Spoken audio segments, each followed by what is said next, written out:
Hey everyone, this is Cris Hodges from Grey Daze and Arcade Assembly, and you are listening to Music Existence.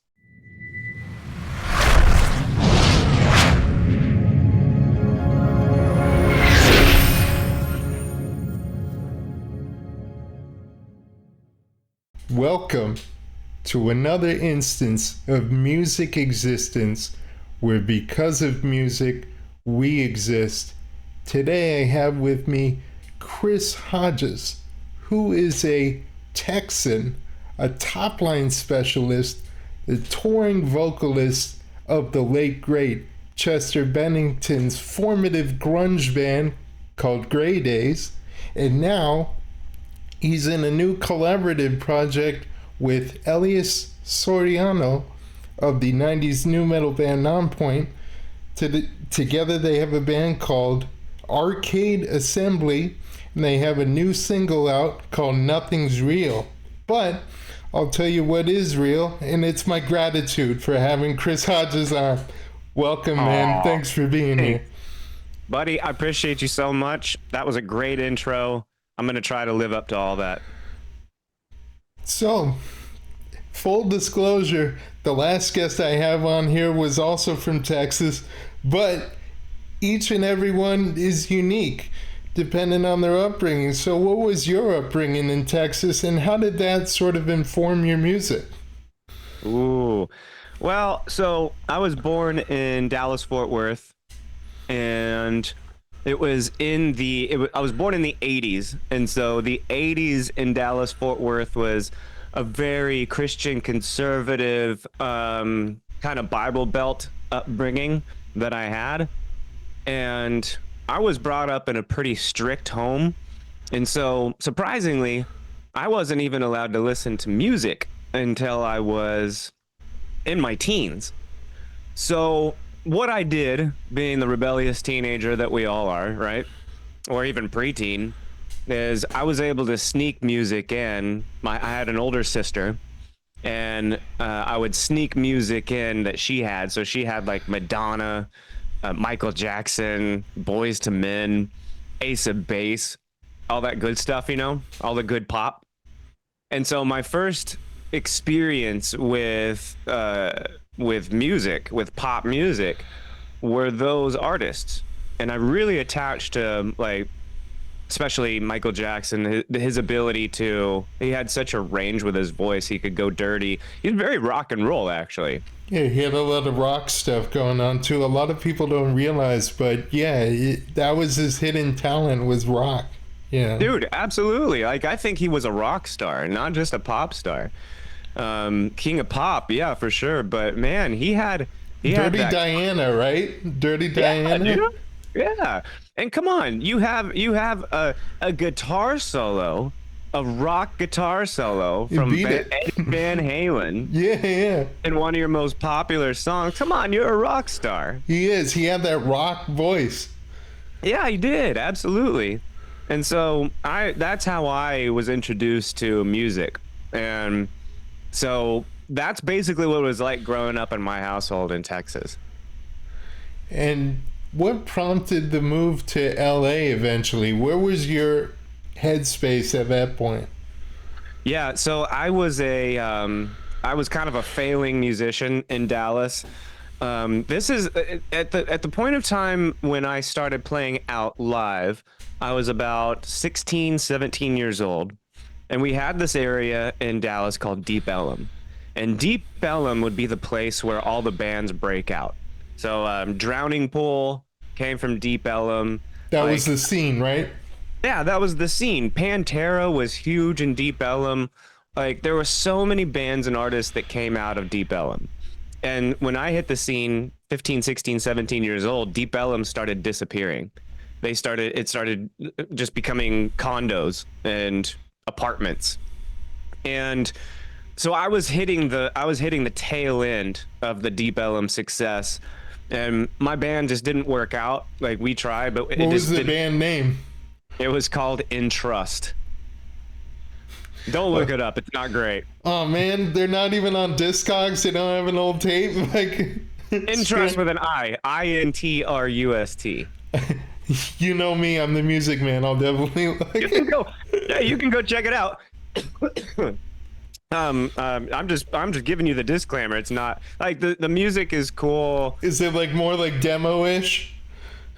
Yeah, and yes, and we were trying to do this progressive rock kind of. We were trying to be as difficult as you could possibly be, and well, the band was, and I was trying to create like melodic hooks over it, but my voice wasn't there yet. You know what I'm saying?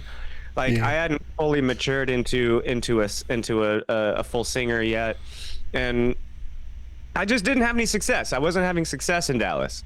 sure. And I had this idea that I was going to promote myself as a session singer for hire, and Oh man. I was going to do it on Craigslist, and I was going to point the ad to Los Angeles. All right? Don't know where I came up with this idea, but I was like, this is Hail Mary time, right? I had one person respond to that Craigslist ad and said, "Hey, checked out your demos. This is pretty cool. I want to fly you out to Los Angeles and record my music." And I was like, BS. Like, whatever. What are you talking about? Fly you out. What? Yeah, like, where are you flying me out to, bro? You know what I'm saying? Some like deserted like back alley. Let me tell you something, though. I was so desperate for success. I was like, okay. And he flew me out, and it was real. It was a real thing. It was a guy who wrote music that doesn't sing, and he needed a singer. So I came in and I sang. And I was working. We were working with this producer named Carlos Platone, and Carlos and me became really good friends. And he said, if you want to make it in the music business, come move out to Los Angeles. You can sleep on my floor, and let me teach you the ropes. Let me show you how it's done. And that's what I did. I packed my truck. I moved to LA. I slept on Carlos's floor. And here I am 14 years later, living in Los Angeles, doing what I love. What were the main takeaways from that as far as like learning how to not exactly become big like a huge star, but at least survive? You are 100% correct, because we all strive for the rock stardom, the stadiums and all of that. The path to that is just it's like the Nasdaq 40, man. It's like all over the But place. instead it's like beans on toast every day. Yeah. Yeah, I mean that's what it was. Beans on toast for for years and years. And even still, man, like it's feast or famine out here. When something hits, it'll really hit, but when something tanks, it'll really tank. And um and that's where I came up with the session musician idea. Like let me work for other people, and let me create top line, which is lyrics and melodies, and then record it for them. So let me create top line for people that don't do that, that don't sing. And that's how I found a living in Los Angeles outside of my own personal music. Right. So I know like the common path for a lot of songwriters is to make it LA. The toughest part, like in your case, it was like a Hail Mary, like final hurrah. The toughest part is getting set up. Yeah. Oh yeah. Yeah, I you know, I think it was Dwayne Johnson that The says, Rock? yeah, The Rock. I'm gonna butcher this, but he says something along the lines of, the opportunities are only as hard as your work ethic is. The opportunities come only as often as how hard your work ethic is. Again, butchering that, but what he's trying to say is, if you work really hard, you're going to create a lot of opportunities. And maybe one of those opportunities actually works out. But it's a lot better than not working hard and not having very many opportunities and then missing everything. So I just work. I jumped into this and I worked 20 hours a day, 20 hours a day for a very, very long time. I still work too many hours. But the idea is I want to put myself in so many places that the opportunities are just I get to pick the opportunities. You know what I'm saying? I'm not desperate for the opportunities. Right. You don't have to say yes to everything necessarily, although you can. But like you said, you're at a stage where you choose what brings you the most opportunity. Exactly. And you're exactly right. You don't have to say yes to everything, but working this hard will put you in a position where you can start an arcade assembly with Elias Soriano from Nonpoint. Like I was finally in a position where I could start this whole artist collaborative idea with Elias. And that just came from hard work and opportunities and capitalizing on the opportunities. And eventually I have been able to do what I love, and pick the projects that I want to do because of the hard work that people will never see. And it will probably take for granted. I mean, nobody sees the blood, sweat, and tears on the back end. And frankly, I don't know if anybody would care, but it's a lot. Mm-hmm. And going back a bit, you also did behind the scenes work for Paramount, Nickelodeon, Sony. And what takeaways did you learn from those experiences that sort of reshaped your trajectory, made it clearer in a sense? So I got linked up with a bunch of session musicians when I got here. Yeah. And it's a whole community. Like it's a beautiful community of people and some of the most talented people I've ever seen. The work ethic is amazing. And I got linked up with these guys, and they were working for Paramount. They were writing songs for Paramount.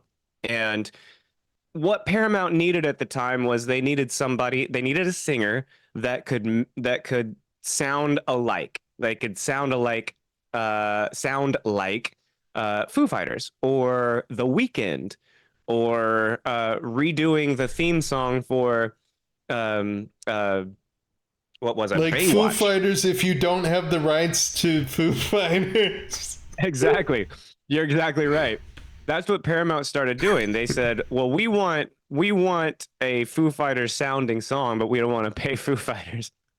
So they would come to us and they'd be like, with a brief, can you write a song in the vein of whatever, Monkey Wrench?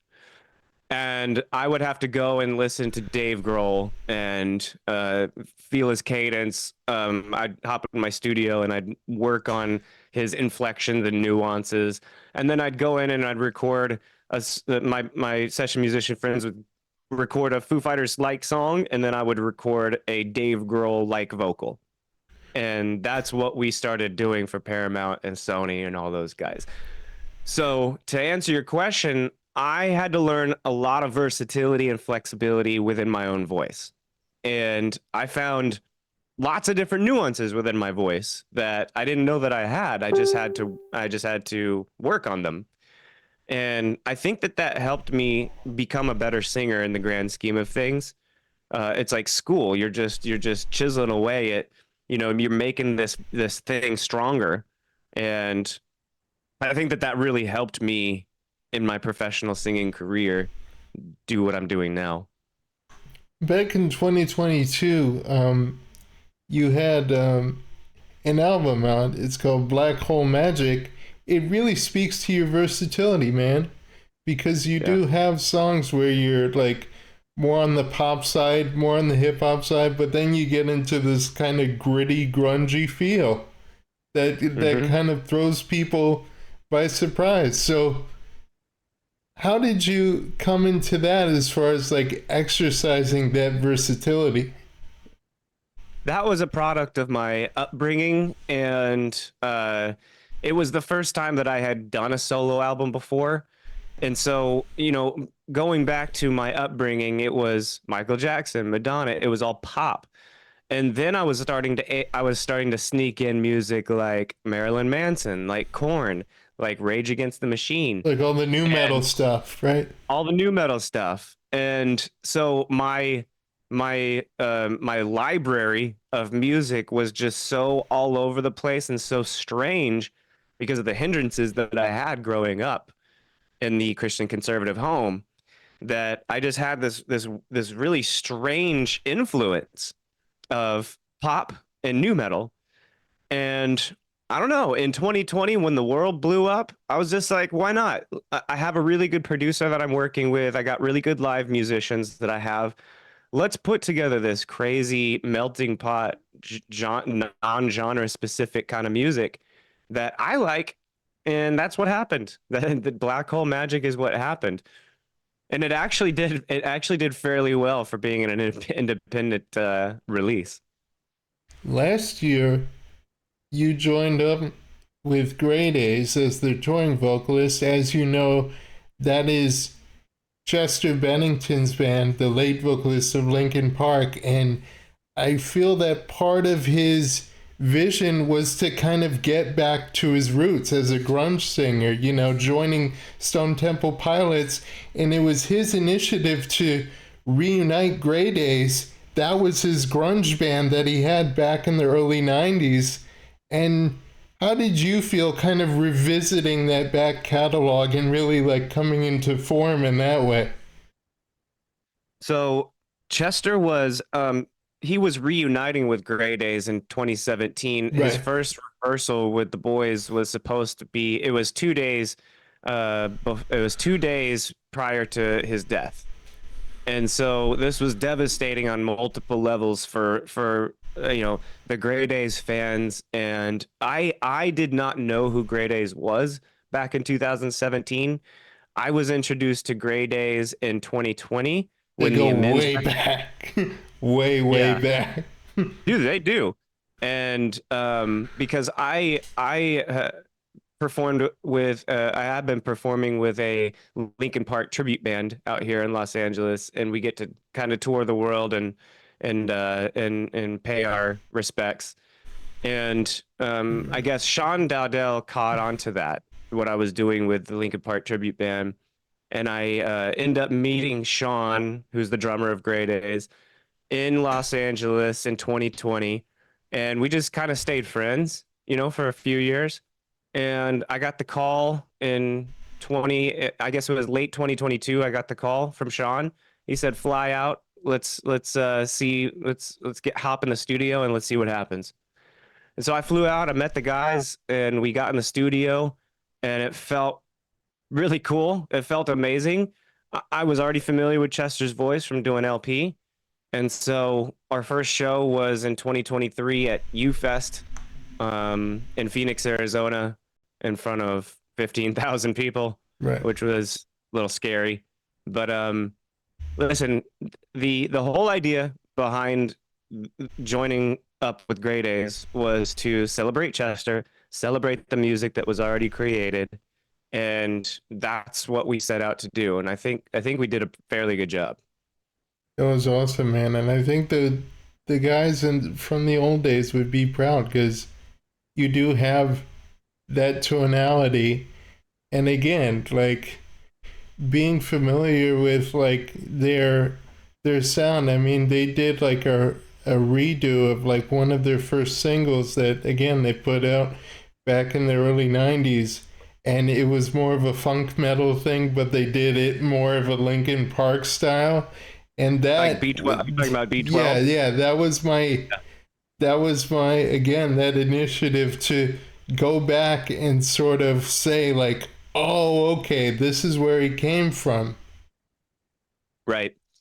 Isn't that wild to hear the songs before they were reimagined? Yeah, and I knew that like he had this like very in Linkin Park, he had still very angsty but very slick, very pop vocal. But then once he did the thing with Stone Temple Pilots, I'm like, there must be something deeper here because he's nailing these songs.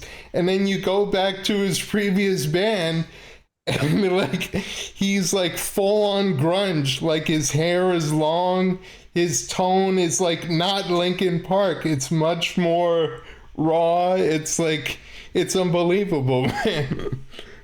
I you are 1000% correct. I had never heard of Grey Daze, and so when I went into the listening party in 2020 to listen to Amends, that was a part of Chester I had never heard before. It was like soul and inflections and just experimentation with his voice. And dude, it's beautiful. And so it's no surprise that he went into Stone Temple Pilots and crushed that, because that was his roots. His roots was grunge. Yeah. And it makes sense too. Like before, Foo Fighters, there was Nirvana, but like in between that there was Pocket Watch. So you kind of get that branching point of what the Foo Fighters were in like a previous stage. Well, the pseudonym he chose was called Late, and he had this album called Pocket Watch. But again, like it's also how the singer of 3 Days Grace had this band in the 90s called Groundswell. Mm-hmm. And like again, it's that grunge kind of foundation that just makes you appreciate these guys so much more. Yeah, and just being able to go through someone's catalog from when they were young, and you hear different, you catch on to different things, and you hear different aspects of singers' voices that end up becoming one of the main things that they do. So like Chester's raspiness, that was you could really hear him working on that in the early recordings of Grey Daze. And it's really cool to go back 30 years to listen to people's interpretations of vocals. Right. You ain't kidding. Now, going to your current project you had with Arcade Assembly, I like that concept. Arcade Assembly is like a band, but you treat it so much like an arcade, and it's not like everyone huddled like over one machine. It's everyone takes turns. Everyone collaborates. It's that kind of thing. So, I'm already well aware of your songwriting capabilities with Elias, but what also in the same way solidifies your bond as friends? That's a really good question. We met through a business. It was a music business endeavor. It wasn't songwriting. It was a different part of the music business. And we were both working on this idea. And first of all, I have always been a huge fan of Nonpoint. So I that was one of the music pieces that I got. That's your new metal foundation. Yeah. So I'm working on this music project, and then all of a sudden, Elias Soriano comes into the project. Legend. Like, oh my God. So trying not to geek out, trying to be a professional. And we just started connecting on this level, which is like, both of us like to be entrepreneurs. We like startups. We like to create. Creation is important to both of us. And so as we're starting to talk and hang out, I had this music that was supposed to be for my next solo album, the follow-up to Black Hole Magic. And I had this music, and I was like, I don't want to do this by myself. I have Grey Daze, working on the legacy project. Elias has Nonpoint, and both of us were like, we want to create something from scratch with other people, like a collective, like a Wu-Tang Clan, right? And so I was like, I got a piece of music that I can show you. And so I shot it to him, and he was like, bro. And 30 minutes later, he sent it back with his vocal lines on it. And it was like, okay, that was too crazy right there. We just synced up. Should we do it again? Should we try more? And we just got into this space where it was like, let's create a collective. All producers, all singers, rappers, like guitarists. We got the guitarist from like one of my favorite dudes ever, Zach Munowitz. He writes a little bit of music for Filter. Filter, yeah, that was another '90s band from like I got used him. to be on 120 Minutes. Oh yeah, I got him. I'm just like, and we now have a producer from Brazil that's working in the gaming industry, the online gaming industry. I'm like, let's pull everybody together from everywhere, from all walks of life, and write some music and see what happens. And Elias was like, dude, I love that idea. We have our legacy projects, awesome, but let's create something from scratch with the best songwriters in the world. And that's how Arcade Assembly became what it is now. The most interesting and gratifying takeaway from this point in your life is you've gotten to a point where people look at you and they don't like turn their nose up at you, they don't dismiss you. You know, when you're in those kind of hustle stages, you can kind of get used to being ridiculed, being criticized, but indifference hurts like so much more because you're not exactly sure what the point is. You're like forced to figure that out on your own. Man, indifference is the worst. Like, it is the killer. I would prefer someone hates me with a passion in everything that I'm doing. I would rather somebody hate me than like just be indifferent to what I'm doing.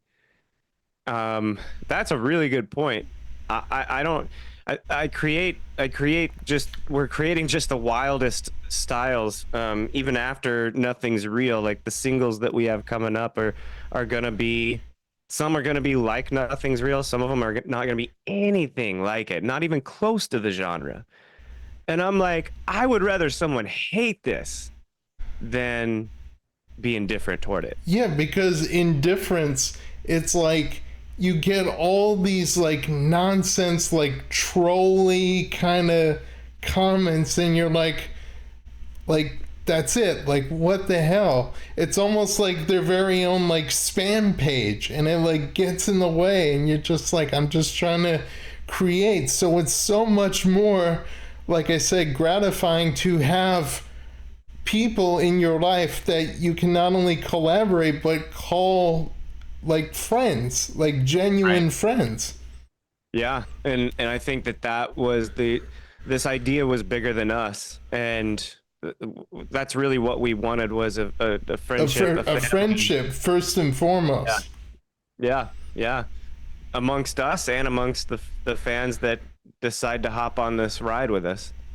And then the song Nothing's Real, like, it really gives me hope for kind of the, you know, the up and down kind of presence of rock. It finally has reached a point in this song where you can take the subtleties of like all the different genres that you express, but the foundation is guitar heavy, is True. soul heavy, is vocally heavy. Like, this is it. This is a change for the better.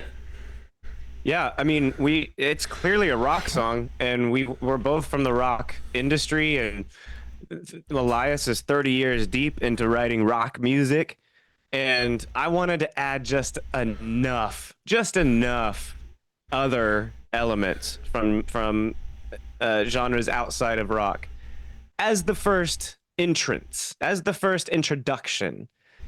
And I had to grab Zach Munowitz again throw down the nastiest of guitar riffs for this thing. So yeah, the song went to radio, and we just found out this morning it was the number 6 most added song on Mediabase, which is the active rock reporting system out here. So I think that this is going to be the beginning of something really cool. And it's that legendary voice, two of you working together. It's like, that's just what it needs. And you realize how saturated and kind of imbalanced rock was, like, once it hit like the mid to late 2000s, and again in the 2010s, it sort of kind of lost itself. But now, finally, within the past couple years, it's coming back around. We're getting more of that balance now. We're getting more of that focus now in rock music that has been lost for a long time. Like, let's admit it. Like, let's be honest. Like, it just hasn't been the same ever since. No, I mean, I don't think so. There's not too much rock that has captivated me over the past 10 years, to be honest with you.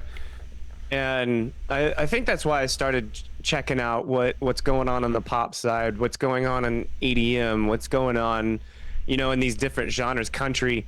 And the whole point of that is to not like gatekeep and say, oh, this is mine. But it's like, how can we work together? How can we build this? Totally. Yeah, you're exactly right. And so I think it got stale for a little while. But dude, there's amazing music coming out now. Nothing More is probably one of my favorite rock bands that exist at the moment. And I think that they are really spawning some really cool music that's coming in after, like, bands that are coming up,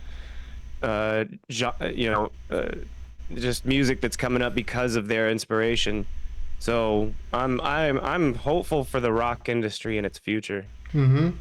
And as far as Nothing's Real, what was the thematic aspect behind that, and how does that song work in the eventual, like, full-length album setting?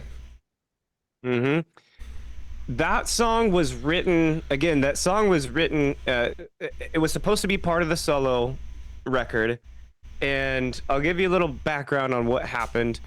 So I had a business partner and a close personal friend who was working with me on music production, several of my businesses. He was working with me, and he was a close personal trusted friend, and he ended up stealing $250,000 from me and skipping town. Jesus Christ. And it crushed my businesses. It crushed my ability to release and market music. I almost immediately went bankrupt, and it was a very, very devastating time for me personally and me professionally. And I wasn't doing good in my head at all. I had just lost. I felt like I lost the trust of everybody, and couldn't provide for my family. And I had a friend that was concerned for me, and he reached out, and I told him what happened, and he goes, "Oh, mate, I thought it was gonna be something serious." And I was like, "What are you talking about? I lost $250,000. Like, my life is in shambles." He goes, "Money is money, dude. Money isn't real. Like, you'll find more money later. What you found out was you had a piece of shit person buy you, and now he's not by you anymore. That's awesome." And it made a light switch went off. Shit, money's not real. I was on the border of killing myself over something that's not really real. And that's where the song came from. Nothing's real. Because money doesn't define you as a person. Like, you're right. You're right. But I thought it. I was in that. I was in that space that I am the money that I had. I had too much identity. I had too much identity into it. Tied And to if the money, right? I did the money, and an actual friend had to come over and slap me upside the head and said, "Your identity is not in money." It's in music, it's in what you wear, it's how you present yourself. It's like anything you want to be, it's how you carry yourself, regardless of that bullshit thing called money. Well, I don't have a $250,000 of it anymore, and I'm doing fine. So apparently, it's not real after all. Mm-hmm. Getting to the broader concept of this whole project, how would you say the production aspect really took hold when getting this song and also getting your subsequent songs underway? So I work with several producers over the past 7 years or so. One of these producers is like his ability to, I don't know, the fidelity that he creates with his beats and his tracks are just the most amazing things that I've ever heard. And his name's Custom, and he's the one that put this track "Nothing's Real" together. And I like to go after the deep basses, cinematic sounds. I'm just after the, like, I want to see a movie being played in my head with just the beats, just the track. And Custom's able to do that, and that's kind of what I look for in a producer and a songwriter is I need to go somewhere emotionally when I hear that, when I hear their music. You know what I'm saying? Considering the career that you've had thus far, with all of your endeavors as a songwriter, creating your self-worth, almost losing it all, but then gaining your identity back in the widest sense. What have you learned about yourself, not only as a musician, but as a person? Ooh. Oh. I have realized that the human experience, we are actually stronger than we think we are. And we'll never know until we go through the worst of the worst. We'll never know how strong we actually are until we go through, life-threatening situations. At the same time, by the way, at the same time that I had the money stolen from me, my wife was going through stage 2 breast cancer. Wow. And so everything, and we were also, I lost my home for a period of time. It was like the worst time in the world. And I had many breakdowns. I didn't think I was going to make it through. And now being on the other side, I have found an appreciation for life that I've never had before. And I think that what I have learned about myself is I want to experience the good in life. This life is so short, man. I want to experience the good, and I want to let the bad just fucking go away, like just fall away. And I was never able to say that before. I think that I enjoyed living in depression and anxiety for a very long time. And after going through what I went through in 2023 and 2024, I'm like, no, done with that. I don't like that. Yeah. And so it's a difference. A switch has flipped, and I want to experience the sunlight and a beach and the ocean and community and people. I don't know. That's where I'm at. And it's really cool because, a lot of young people, especially nowadays, who are chronically online, and that includes my generation, man. It's like they're so comfortable in that vein of depression that they're like, oh, I can almost embrace this. And it's like this is my superpower. It's like, no, it's not your, come on. You, You know, it's kind of like a drug. Drugs are super fun at the beginning. yeah. Then it's like meth. I would assume. I've never done meth. But I would assume that meth is super fun. And then all of a sudden meth gets a hold of you and meth tries to kill you, right? Yeah. I kind of feel like depression's like that. It's like, yeah, you can it's comfortable to wallow in it. You know what I'm saying? Like, it's comfortable. It's easier. It's easy. Taking accountability that shows how much you've grown. Yeah, I mean, it took some doing but you know, here we are. Lastly, anything you'd like to say to your fans? I love you all. I appreciate you all. I'm very happy to be on this journey with all of you. I love hanging out with everybody at the shows. I will continue to jump down in the pit with everybody and slam into you or hug you or whatever you want. And I'm thankful for this opportunity to be on the journey with you all. Thank you so much, man. And I hope also to have you and Elias on with further material if you have like something down the line that you want to promote. I'd love to have you both on, man. Already working on it, buddy. I'll let you know. All right. That's awesome. Thank you so much. Cool. Thank you, Jake. I appreciate you.